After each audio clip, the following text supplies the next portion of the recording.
You've only got so many positions, Kieran. You know, you don't have 21 front bench positions to offer. You know, and you've got to.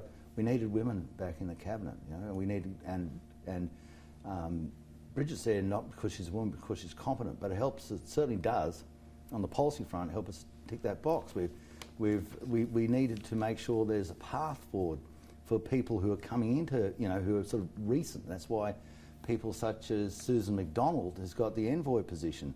We've got to make sure that people stay there, and that's why you've got people like Michelle Landry still there, Hoag's still there, Keith is still in there, David Littleproud's still in there. You know, this is so there is consistency. There are newbies and there are the people who are already there, and then it's really up to all of us, the party, to unify. And you know, I've said to them all, and I say publicly, I don't see this as a transition to me. I see this as a transition to basically a new guard. That, you know, I'm in my political career obviously closer to the end than I am to the start, and you and I have been knocking around in this game together, and so you've seen it all the way through.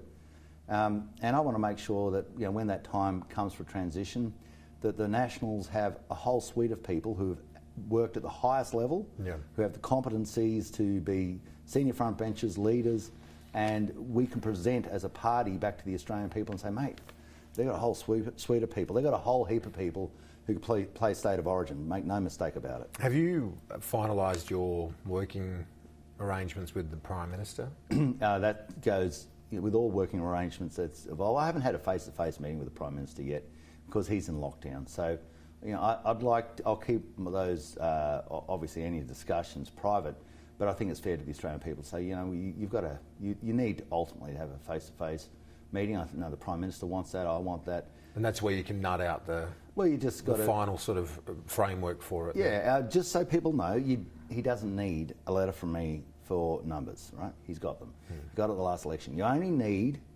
the letter for numbers, which are coalition agreements always strongly attached to. It's done after the election, yeah. To become the Prime Minister. Once you are the Prime Minister, you're there. And you know, that's definitely legal advice. But do you have some demands on climate change or policy like that? Well, you know, I think a lot of that you can probably pick from the Nationals party room. They're pretty clear on where they are, and so I can be open with you. The issue we have is in our areas, whether it's agriculture, emissions intensive, coal mining, emissions intensive, employs an awful lot of people in our seats. Manufacturing, which we still have, and I've mentioned before, like Boss Engineering, makes the biggest.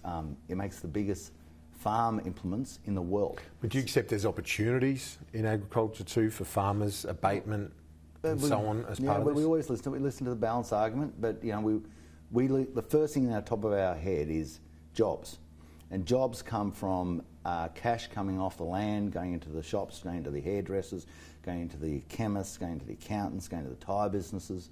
See, if I just say, well, all the cockies are right because they've made all this money from, you know, basically shutting up a heap of country, and you know, I've got, you know, to clear my interest, I've got land myself. It's our beauty. I'm off to the Gold Coast, and I've got this passive cash flow that's going to come from, you know, the trees and the bees.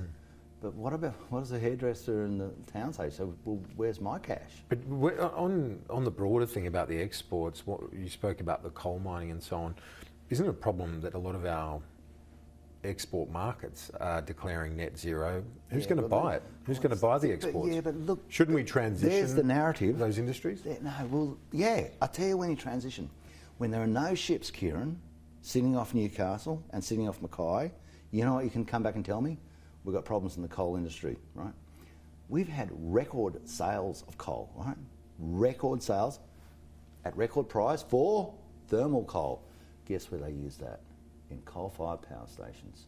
So, you know, spare me the mythology of this. The reality is floating off the water off Newcastle, floating off the water off Port Kembla, floating off the water of Hay Point, you know, floating off the water in Gladstone, because the world is buying this product, and we've got to also be adults. You say you don't want it, right?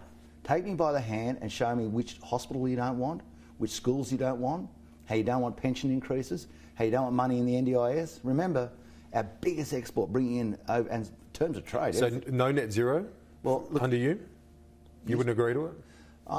At this point in time, no one's shown us what the effects would be in regional areas to regional jobs. And if you say, well, see, it's like saying, you won't eat what's in that fridge. You're going to tell me you're not going to eat what's in that fridge? And I say, well, show me what's in that fridge. It might be a dead pet. I mean, tell me what I'm about to eat, mate.